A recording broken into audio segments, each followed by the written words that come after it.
Hey guys, welcome to the next video on Python tutorial for beginners. In this video, we will talk about operator overloading in Python. Now you might already know that everything is an object in Python. So when I want to know the type of this number 2, it's going to show this kind of output. And this means that 2 is an object of the class int. Now when I once again want to know the type of, let's say, 2.0, it's an object of class float. When I want to do the same operation with the string, this string is an object of class string. So everything is an object in Python. Now have you ever wondered that when you do 2 plus 2, it's going to give us the addition of two numbers, and when I add two strings, let's say 2, and then I'm going to use the same operator, which is plus operator, with the other string, it's going to give me the concatenation of these two string values. So the same operator plus is working differently with different type of objects.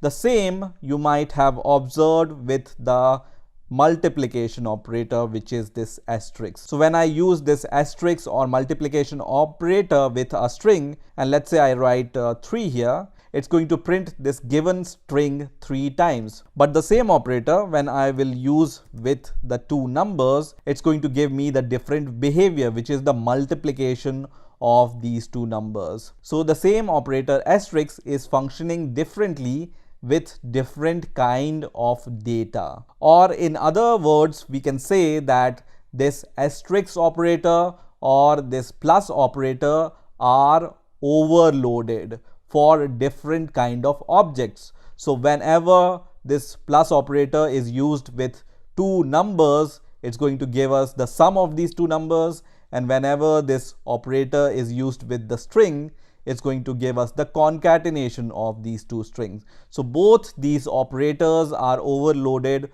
for handling different kind of data. So this is the overloading of the built-in operators.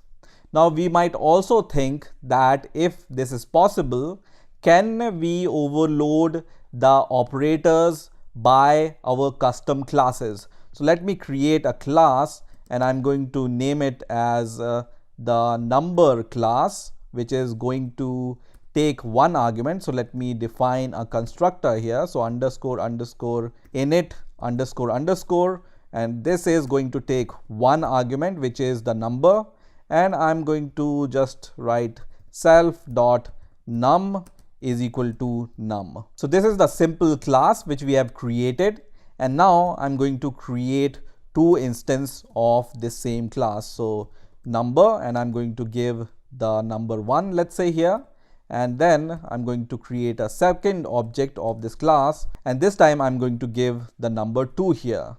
So is it possible that we can use, let's say, n1 plus n2? So let's try this, and it's going to give us this error which says unsupported operand type for plus number and number. So because Python doesn't know how to use this plus operator with your class objects, it's going to give us this error, which is unsupported operand type and whatever is the operator you are using. So it turns out that we can overload these kind of operators in Python by implementing some inbuilt methods in our class.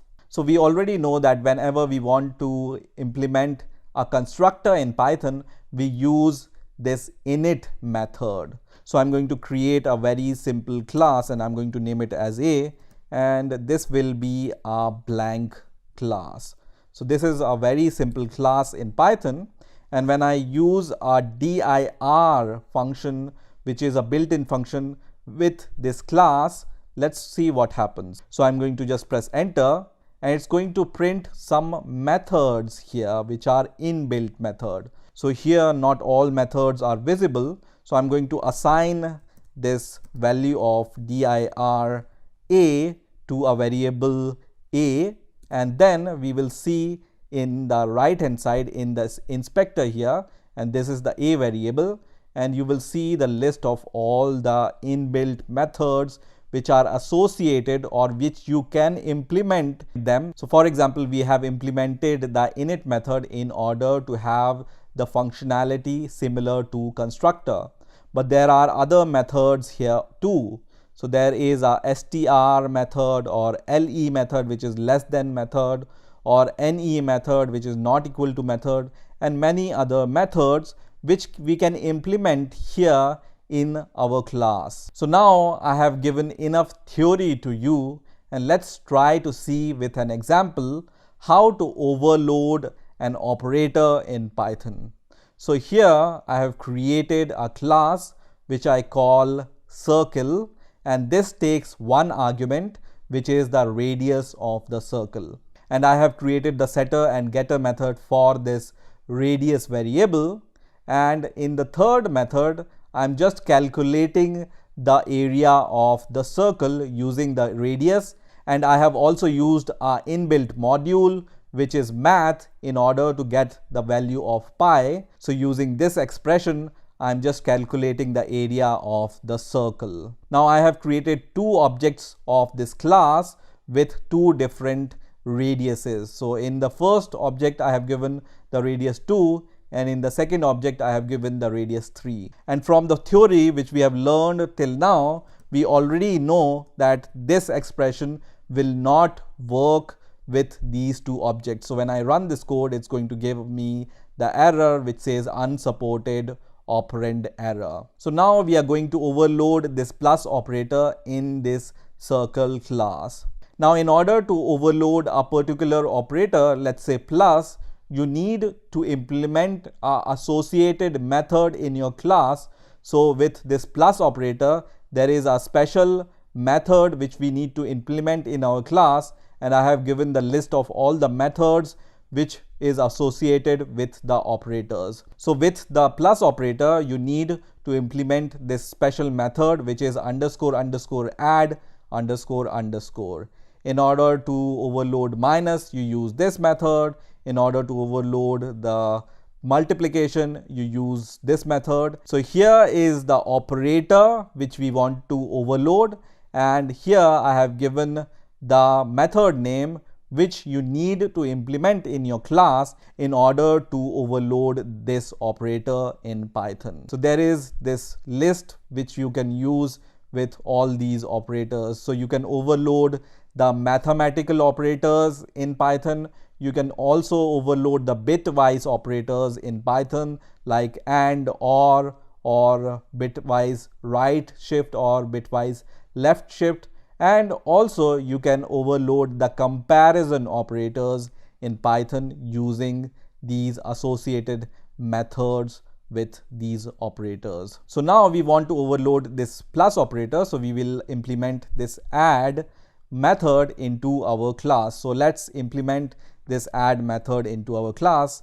And implementing this method is really simple. You just need to define a special method which is underscore underscore add underscore underscore, and this add method is going to take two arguments. One is self, you already know, and the other is the object of the other instance. So this second argument is the object of the circle class. And now inside this method, I'm going to just return.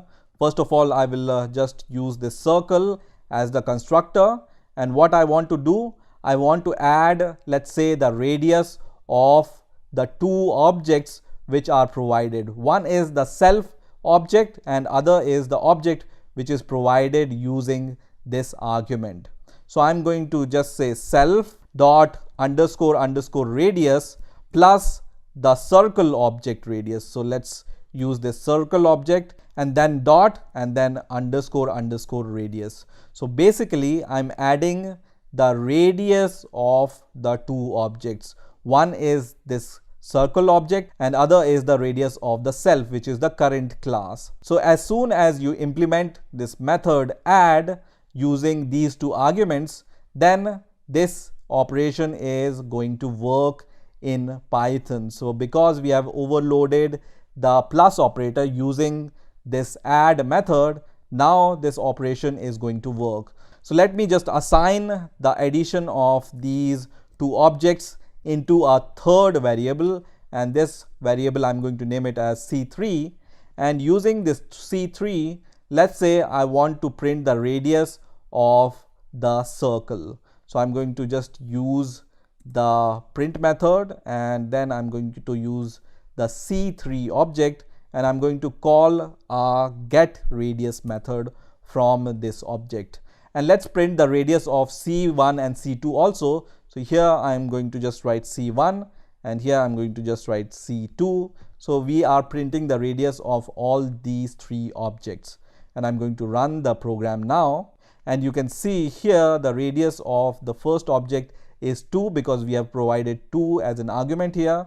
The second is 3 because we have provided 3 as an argument here. And because we have created this third object using the overloading of this plus operator, where we were just adding the radius of both the objects, that's why we got 5 here. So 2 plus 3 is equal to 5. And this addition we have done using this expression. So we have added the radius of the current class and the object which is passed using this argument. So this is how you can overload the operators in Python by implementing the associated methods which are available in Python. So let's say now we want to overload the less than and the greater than operator. So for the less than operator, we use this LT method, and for the greater than operator, we use this method called GT. So let's implement these two methods inside our classes. So I'm going to just copy this add method 2 times, and first of all I'm going to replace this by LT, which is less than, and the second method I'm going to replace by GT, which is greater than. And we want to see if the radius of the circle is greater than the second radius which is provided using this object or not. So first is less than, so we are going to provide this operator, and second is greater than, so we are going to provide the other operator which is greater than operator. And now this less than and greater than function is going to give us the Boolean value. If this radius is less than this radius, then it's going to return us true, otherwise it's going to return us the false. So I already have the two instances of two classes, and if I want to compare these two classes, I can just write C1, and I will use the less than operator here, and then C2, and also I'm going to use the greater than operator here. And let's run the code and let's see what happens. So now it's going to give us this value, which is the constructor of the circle. So how can we get the Boolean value? You just need to remove this constructor from here. So you just need to remove the name of the class. And now I'm going to run the code once again, and now you will see true and false. So we were checking if C1 radius is less than C2, and it gives us true. And once again we were checking if C1 radius is greater than C2, and it has given false to us. Also we can check the third object, for example C3 here, if C3 is greater than C2 or not, and most probably it's going to give us true, and it's correct here. So you can see it's that simple to overload any operator in Python using these built-in methods. So you just need to find out the associated method related to that operator, and then you just need to implement that method related to that operator. In addition, you can also implement some other methods which are available with the class. So once again, when I'm going to print the dir with any of the object, let's say C1, and I'm going to run this program, and you can see the list of the functions which you can implement inside your class. So add is already there, but you can also implement this dict method or dir method or any of these methods which are available here. So repr method or str method, any method you can implement inside your class in order to avail the functionality associated with that method. So at last, let's try to implement one of the method which are associated with the class. So let's say we want to implement this method, which is the str method. So I'm going to just minimize this and I'm going to just copy this function and once again paste here, and instead of greater than, I'm going to just implement now the str method. Now this str method only takes one argument, which is self. So I'm going to just remove the second argument, and here in the return value I can just return some string, for example. So I can just say circle area and I'm going to return the area of the circle. So I'm going to use this concatenation operator, and then I'm going to convert the area into the string, and then I'm going to just use self dot area, which is going to give us the area of that circle. So once you have implemented this str method in your class, you can simply use it like this dir method. So I can just write str and then the name of your object which you have created, and let's run the code and let's see what happens. So I'm going to just see the result now, and it prints circle area and it's going to print the area of the circle. I just need to provide equals to symbol here, so we will be able to see it in a prettier way. So you can see the area of the circle is printed. Similarly, you can print the area of the other two circle, which is circle 2 and circle 3, and let's run the code once again. It's going to print us the area of all these circles. So this is how you can use operator overloading in Python. I hope you have learned something new this time, and I will see you in the next video.